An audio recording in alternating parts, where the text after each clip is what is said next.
You ever walk into a room and immediately feel like you weren't supposed to be there? Not because anyone said anything, but because of the way they didn't. Like there was this invisible line drawn in the floor, and somehow you were on the wrong side of it without even realizing? That was the air the day my dad was discharged from the hospital. Everyone was acting like something had already been decided, except no one had bothered to ask me. Hey Reddit, I'm Nathan, 33 years old, oldest son of a man who survived 3 heart attacks, 2 strokes, and a lifetime of backbreaking work just to have his own kids start circling like vultures the second his signature got shaky. This story isn't about Dad's illness, though. It's about what came after. When my younger brother took a pen, signed a discharge paper, looked me in the eye, and said with this calm, saintly smile, "Don't worry, Nate. I'll take care of everything now." As if I hadn't been doing exactly that, quietly, consistently, for years. My dad's health had been up and down for a while. The last stroke hit hard. He couldn't walk without help, and his speech slurred when he was tired. I'd been managing most of the logistics. Appointments, in-home nurse schedules, prescription renewals, bills. I kept receipts. I kept records. I kept my mouth shut, because that's just who I've always been in this family. The steady one. The quiet one. The one who doesn't make scenes. Meanwhile, my younger brother Adam was, well, let's just say he was the opposite. Always the golden boy. The charming one. Mr. Social. Mr. Spontaneous. Mr. He's got a good heart. He just needs direction. He moved back in with Dad about a year before the last stroke, supposedly to help out. But helping looked a lot like sleeping until noon, leaving dishes in the sink, and crashing his car 3 times in 6 months. Every time I came by, there was something off. Dad would look tired, almost withdrawn, and Adam would talk over him like he was translating for someone who'd lost their voice.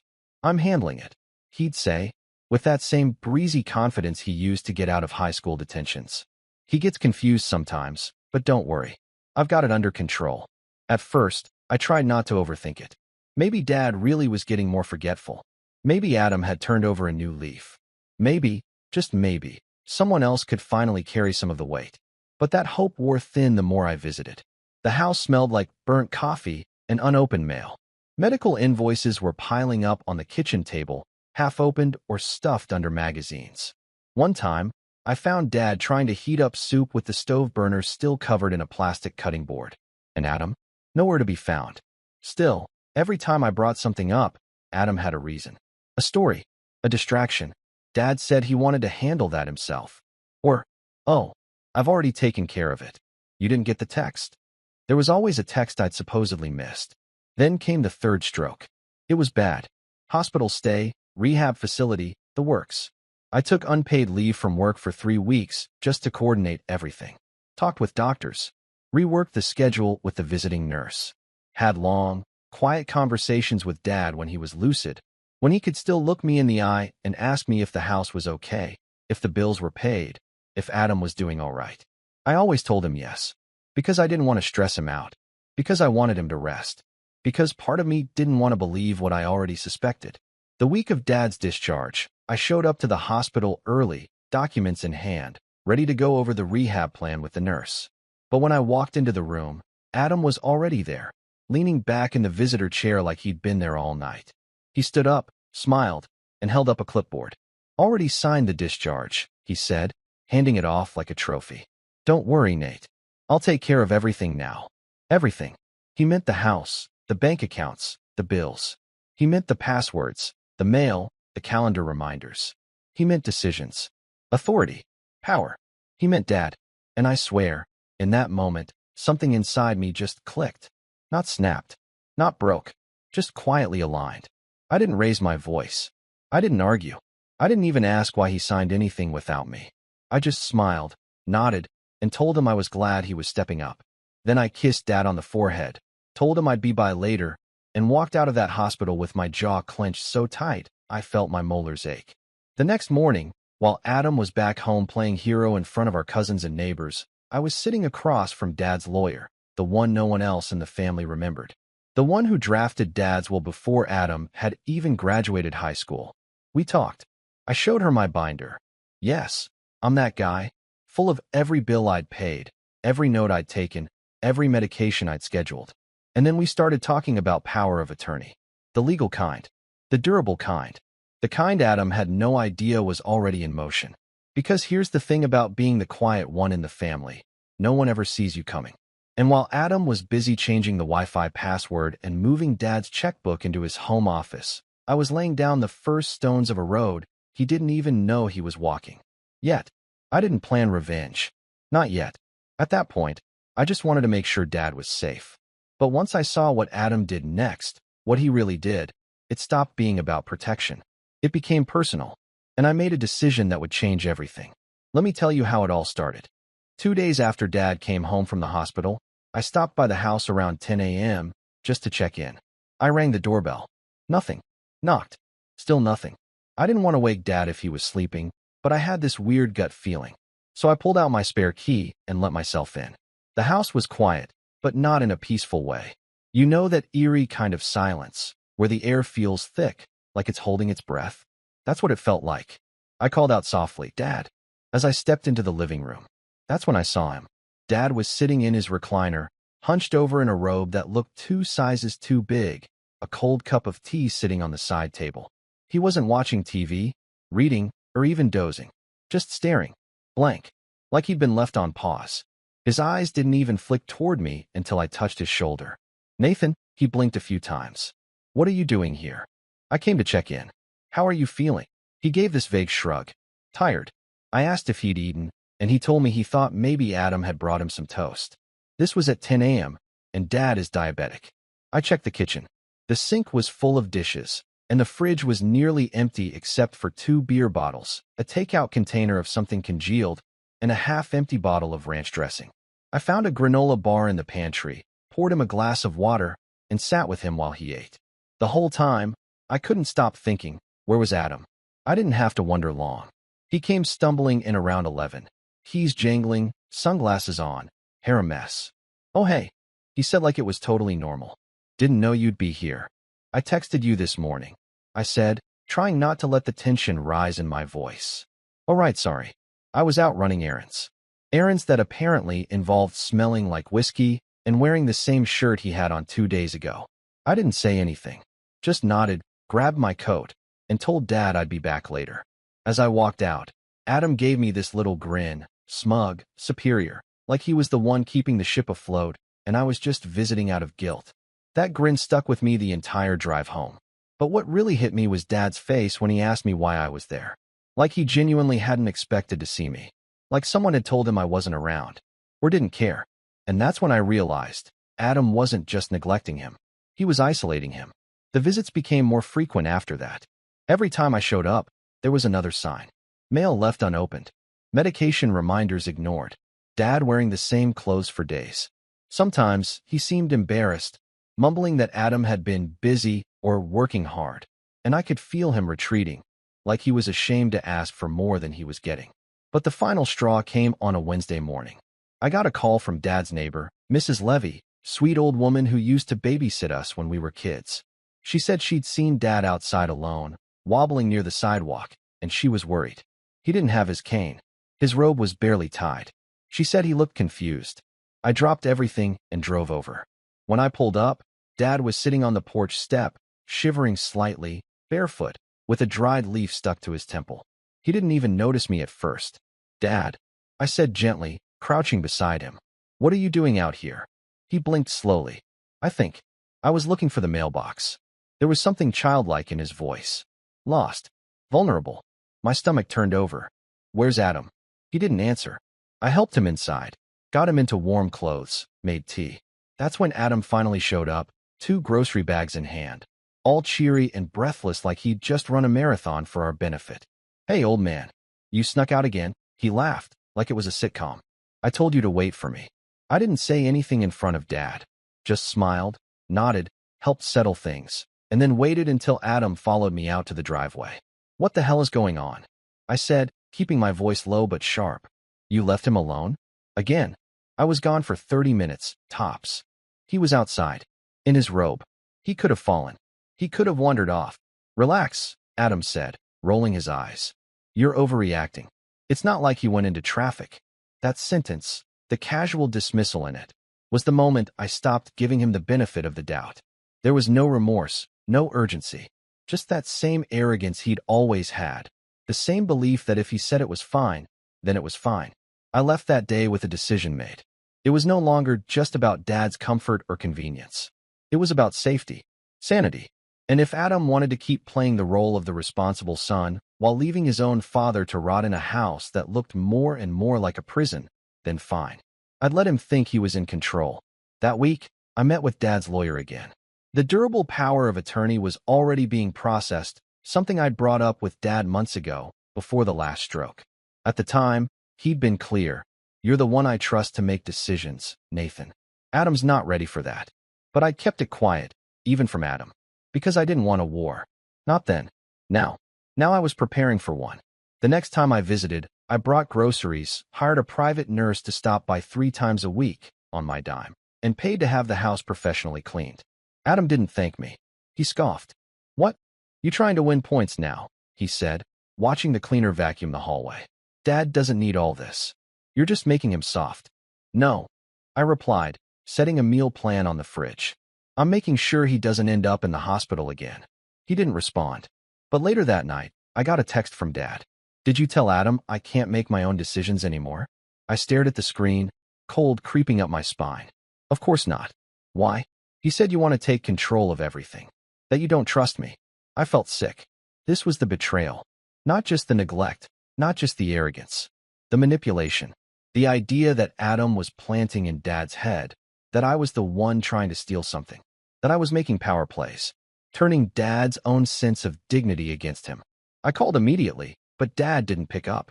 I sat there staring at the ceiling, heart pounding, wondering just how far Adam would take this. The answer came 3 days later. Dad's bank called me. The manager I'd known for years, who'd helped Dad refinance the mortgage a decade ago. Hey Nathan, I just wanted to verify something, she said. Your brother came in asking to add himself to your father's checking account. As a joint owner. My throat went dry. Did he have paperwork? Identification? Yeah, she said carefully. But he also brought in a document, something notarized, claiming he was already acting with full authority under power of attorney. That was impossible. He's not, I said. There's only one POA. Me. I figured, she said. That's why I called you first. I told him I need to verify everything. I thanked her, hung up, and felt a pressure build behind my eyes that made it hard to think. Adam had forged documents. Or at least faked something. Enough to try to take control of the one thing he hadn't touched yet. The money. It wasn't about helping Dad. It never had been. It was about ownership. Control. Inheritance. The next time I saw Adam, it was at the house. He was sitting in Dad's recliner, wearing his shoes on the footrest, watching TV like he'd always belonged there. Like he'd grown into the role of man of the house, without ever earning it. I heard you've been busy, I said casually. He looked at me, smirking. You know me. Always hustling. Trying to add yourself to Dad's account? I tilted my head.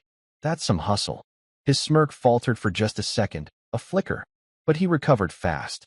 It's for convenience, he said. Someone's got to handle things. You're always so busy with work. I nodded slowly. Sure. That's why you didn't mention it. He shrugged. You're overreacting. Again. I didn't argue. Just gave him a long, calm look. Because I finally understood. Adam didn't just want to be the one in charge. He wanted to rewrite the story. He wanted to be the son who saved Dad, took care of the house, managed the money, earned the praise. And he was willing to lie, manipulate, and isolate his own father to get there. That was the moment everything changed for me. I wasn't just going to fight for Dad's well-being. I was going to dismantle every inch of the fantasy Adam was building around himself. And when it all came crashing down, he was going to realize something very, very important. He'd been playing checkers. I was playing chess. And I'd already moved my queen. But the first piece to fall was going to be the one he never saw coming. That piece was a single envelope, hand-delivered. And when he opened it, everything would start unraveling.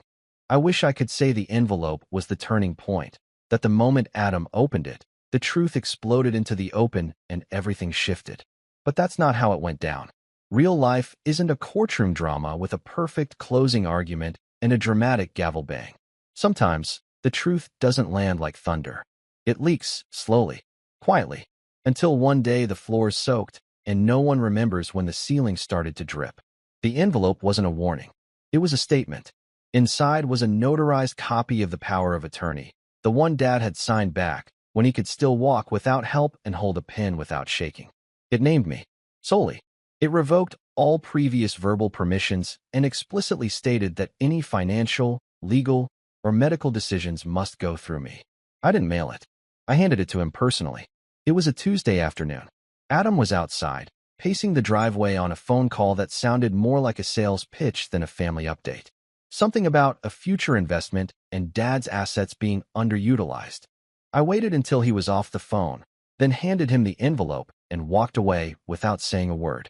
He didn't open it right then, just glanced at it, confused, like it was a parking ticket.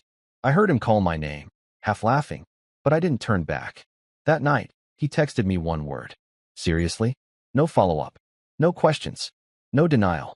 I didn't respond, because by then, I was already in the fall. That week, Dad stopped answering my calls. I tried to visit, he wasn't home. Tried again. Adam said he was sleeping and not up for company. And then, like clockwork, the whispers started. First it was my cousin Rachel.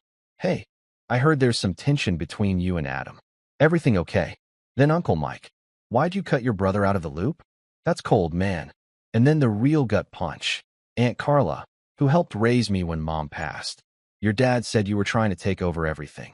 That you don't trust him to make his own choices anymore. That you think he's incompetent. I felt like I was drowning in a narrative I hadn't written.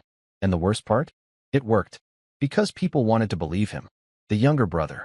The prodigal son who'd stepped up. The one who'd moved back in. The one who was there. It didn't matter that I'd paid the bills for years, scheduled every doctor's appointment, driven to every pharmacy, set reminders for every pill. All they saw now was a story, and Adam had cast himself as the hero. So I backed off. Not out of surrender, but survival. There's a kind of silence that doesn't mean defeat, just strategy. I went quiet. I stopped the daily visits. I let the phone go unanswered sometimes. And I started to rebuild. That fall, I moved out of my crumbling one-bedroom rental and into a small fixer-upper I'd been eyeing for years, a rundown craftsman with overgrown ivy and a half-rotted porch swing. It wasn't much, but it was mine. I took out a modest loan, rolled up my sleeves, and started making it livable one weekend at a time. Some people lift weights. Others run marathons. Me? I sanded old wood and rewired light fixtures. I replaced every cracked tile like I was putting myself back together. And slowly, really slowly, I started to remember who I was outside of the family drama. I started going back to the gym, cooking for myself, reading again. I signed up for a woodworking class and made a lopsided but sturdy coffee table.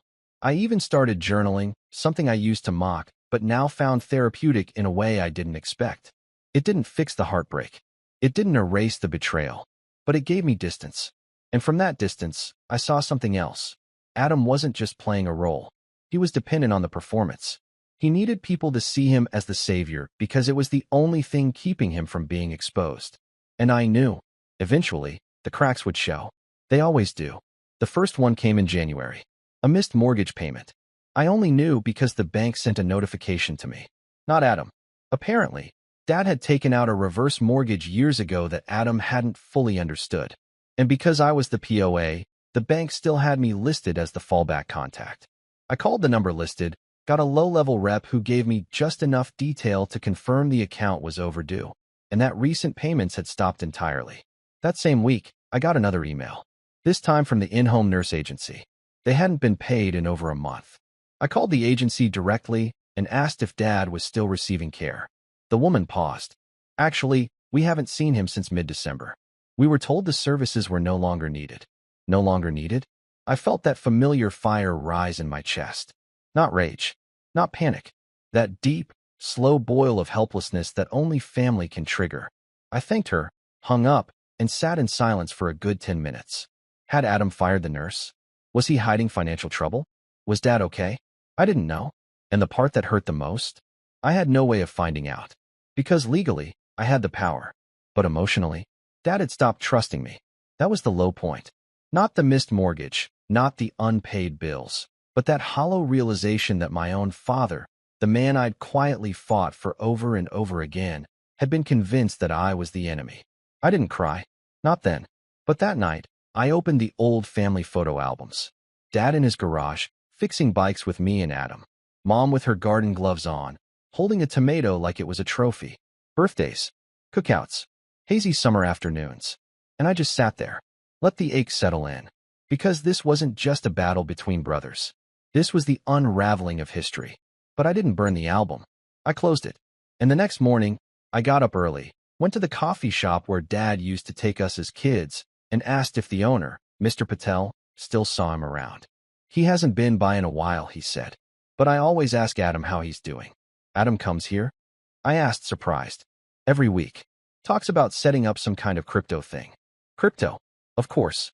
The puzzle started snapping into place.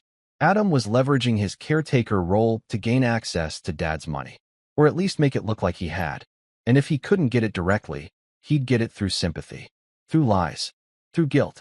I left the coffee shop with one goal: find out exactly how much damage he'd done, and if there was still time to stop it. So I started small, called the pharmacy, asked if Dad's prescriptions had been picked up regularly. No, the pharmacist said. He hasn't been here since November. November? That was 2 months ago. I asked if there were delivery records. There weren't. Nothing had been picked up. Nothing sent out.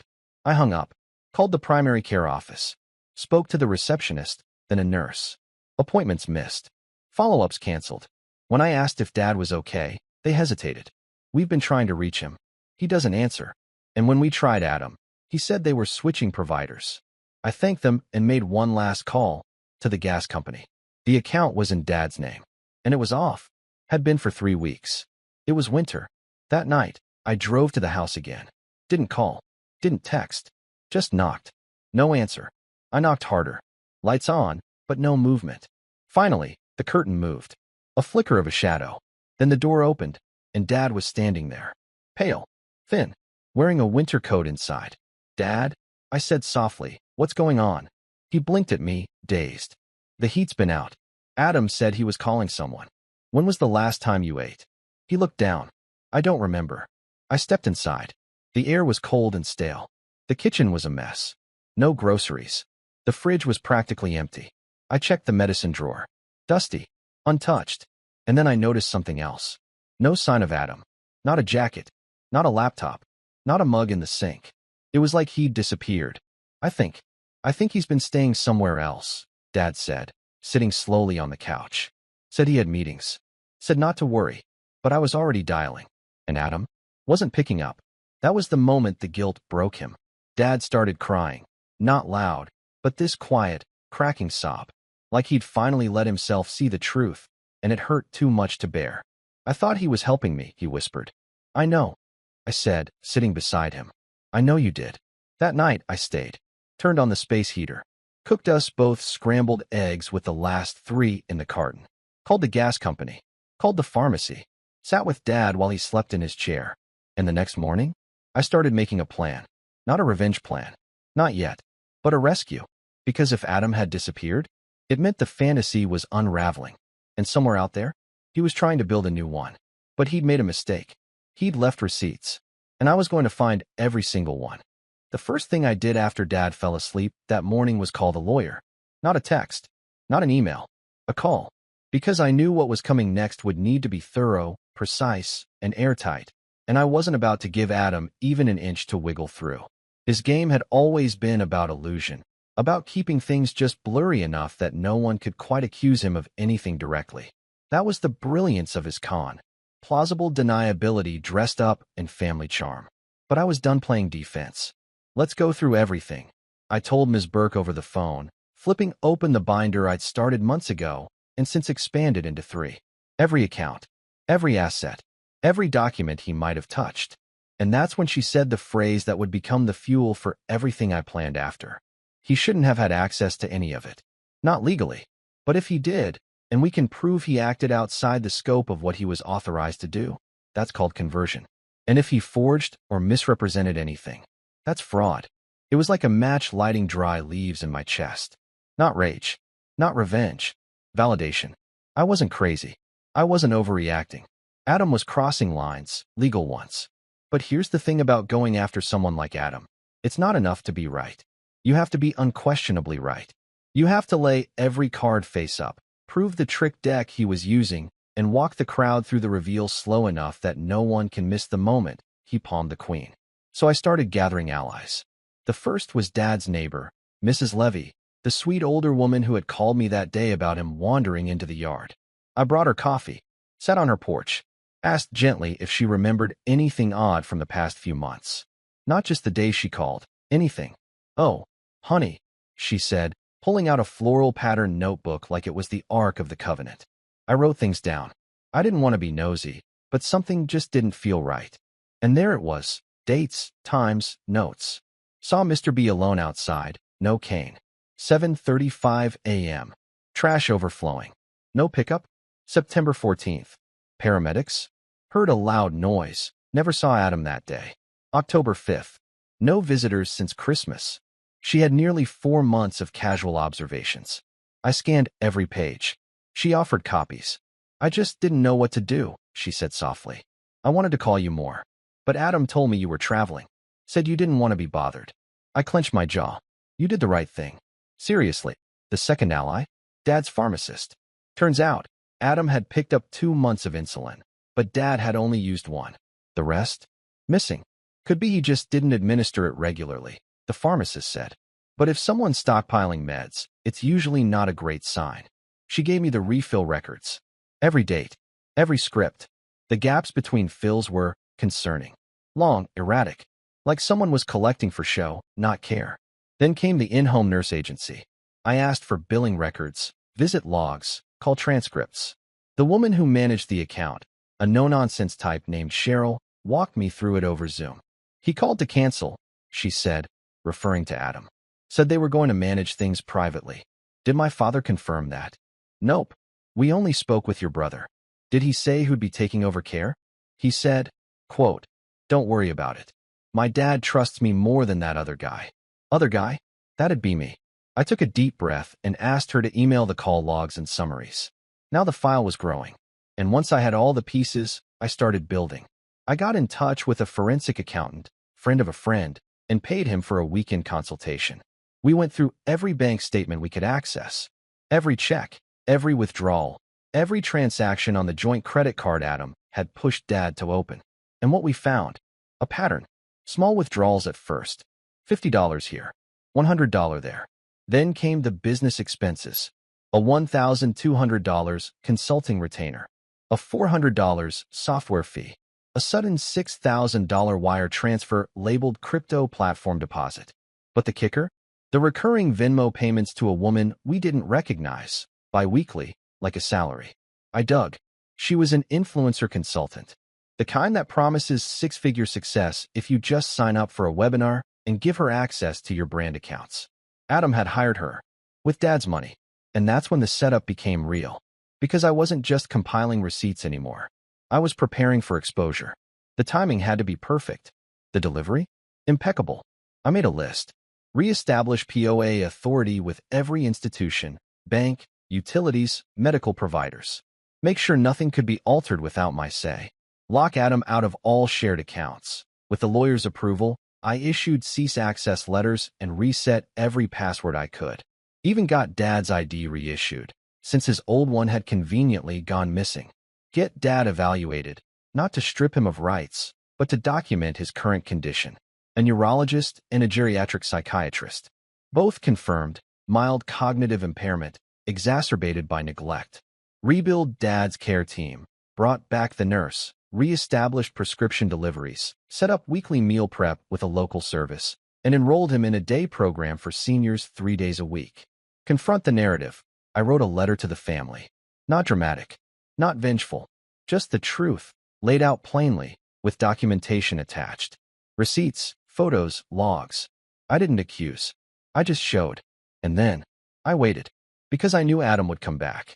Guys like him don't disappear. They hide until they can spin a new version of the story. One where they're the victim, blindsided, betrayed, misunderstood. But this time, he wasn't coming back to an empty house or a confused parent.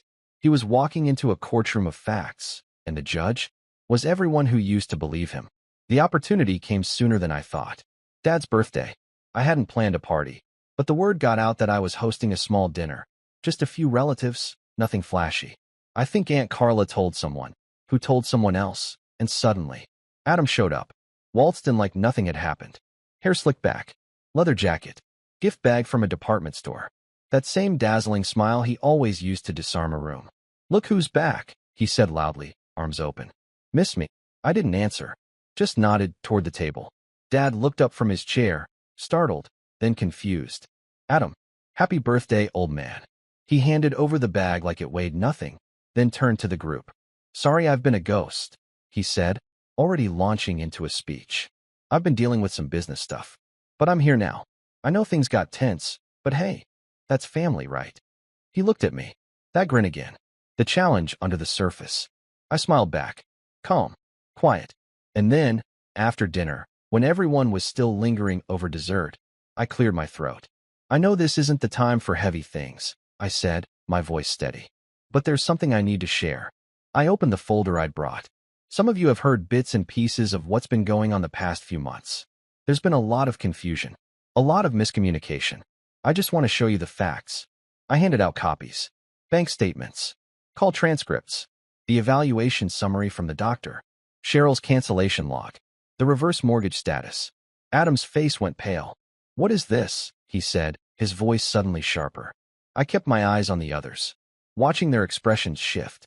Furrowed brows, glances between pages, hands tightening on paper edges. Aunt Carla looked up first. "Is this real?" I nodded. "Every number verified. Every statement sourced. I can provide the originals." And then, silence. The kind that stings. Adam tried to speak. "This is a setup. You twisted this to make me look bad." But the room didn't turn to him. It turned away from him. That was the moment I knew. The plan had worked. The story had shifted. And Adam was no longer the narrator. I hadn't even gotten to the legal part yet. That was still coming. But in that living room, with Dad sitting quietly beside me, reading his own medical summary, I felt the tide finally start to turn. This wasn't about revenge anymore. It was about reclamation. Of trust. Of truth. Of family. And while Adam was still scrambling to find a version of the story where he came out clean, I was already 3 moves ahead. Because the final phase was just beginning. And when it landed, he wouldn't just lose access. He'd lose everything he thought was his. That night after the birthday dinner, Adam didn't storm out. He stayed. He lingered by the door, trying to act casual, trying to flash that same grin he always had, the one that used to disarm teachers and sweet-talk girlfriends. But something in it had cracked. His smile didn't reach his eyes anymore. He looked like a magician who'd been caught slipping the card up his sleeve and didn't have a backup trick. I walked him out. The air was cold, still. You could hear the wind brushing dead leaves against the curb. "You think this changes anything?" he said, standing just outside the porch light's reach. "It already has," I replied. "You just haven't felt it yet. You think dragging my name through the mud makes you the better son?" I looked at him for a long time, then spoke softly. "No, Adam. I think abandoning your father in a cold house with no heat, no food, and no medication made you the worse one." He opened his mouth like he wanted to argue, but no words came. And I didn't wait. I went back inside. The next morning, the real work began. Phase 1 legal. Ms. Burke and I filed the formal complaint. Fraud. Financial elder abuse. Breach of fiduciary duty. We had the paper trail. The transaction logs.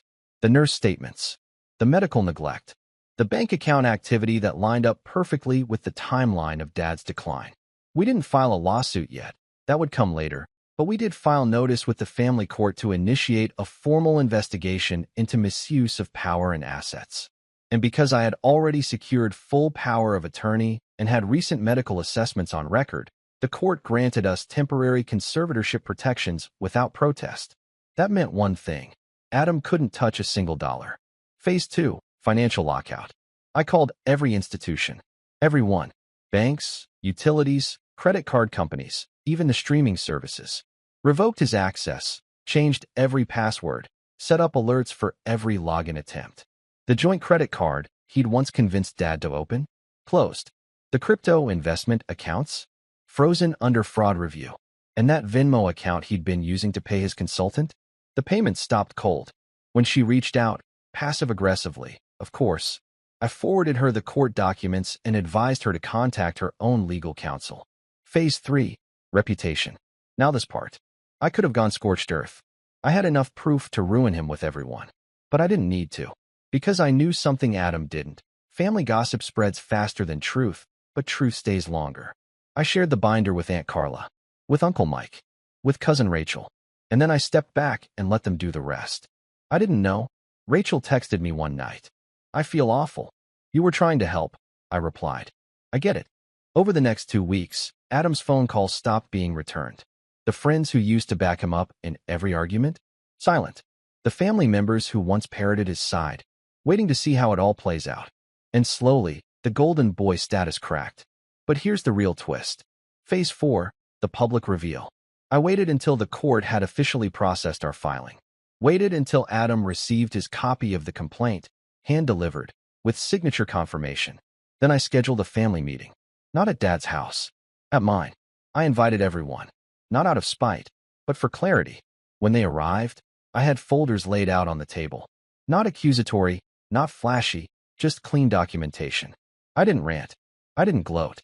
I simply explained what had happened, what steps had been taken, and what would happen next. Adam showed up late, naturally. Walked in halfway through my explanation, saw the room full of our extended family, and froze. "You've got to be kidding me," he muttered. "This isn't a trial, Adam," I said evenly. "This is a courtesy, so everyone hears it directly. You're enjoying this." I ignored that. "You'll be contacted by the court regarding the complaint. I suggest you cooperate fully. Any attempt to interfere with Dad's accounts, services, or care going forward will result in additional charges." He laughed, sharp, bitter. "So what? You want me in jail? I want you accountable. And what about Dad? He still talks to me. You can't erase me from his life." "I don't need to. He'll decide for himself. This is about what you did, and what you won't be allowed to do again." He left before the meeting ended. Slammed the door so hard the walls shook. No one followed him. Phase 5, the quiet cleanup. After that, I didn't chase revenge. I focused on Dad. His health improved with regular care. His appetite came back. We reinstated weekly nurse visits and found him a physical therapist who specialized in stroke recovery. For the first time in a long time, I saw a light in his eyes when I walked in. He didn't ask about Adam much, and I didn't offer stories. But one afternoon, while we were watching a rerun of some old detective show, he turned to me and said, "I always thought he'd grow up, you know? I wanted to believe he'd finally get it." I nodded slowly. "Me too." He looked down at his hands. "You think I failed him?" I shook my head. "No. He failed himself. You gave him everything. Love, shelter, forgiveness. That's all anyone can give." He nodded quietly, eyes misting. Then he reached over, gripped my wrist with surprising strength, and said, "Thank you. For seeing what I couldn't." It was the first time he'd said anything like that out loud. I'll never forget it. Epilogue. Adam didn't go to jail. Not right away, anyway. The investigation dragged on for months, as these things do, but the evidence was overwhelming. Eventually, he was forced into a settlement agreement, full restitution of the funds he'd drained, plus a formal relinquishment of any future inheritance rights. He avoided a felony conviction by cooperating and signing over everything he'd touched. The woman he'd been paying sued him for breach of contract. Apparently, he'd promised her a business deal he had no authority to offer. That lawsuit drained what little savings he had left. He moved out of state shortly after. I heard he's trying to start some influencer podcast or YouTube hustle, always chasing the next spotlight, always trying to be seen. But the family? They don't talk about him much anymore. Dad's house is warm now, quiet, but peaceful.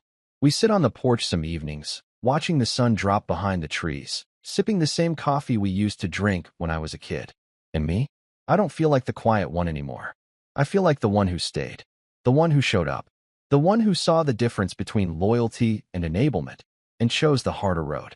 Because in the end, this wasn't about revenge. It was about removal of rot, of lies, of illusion.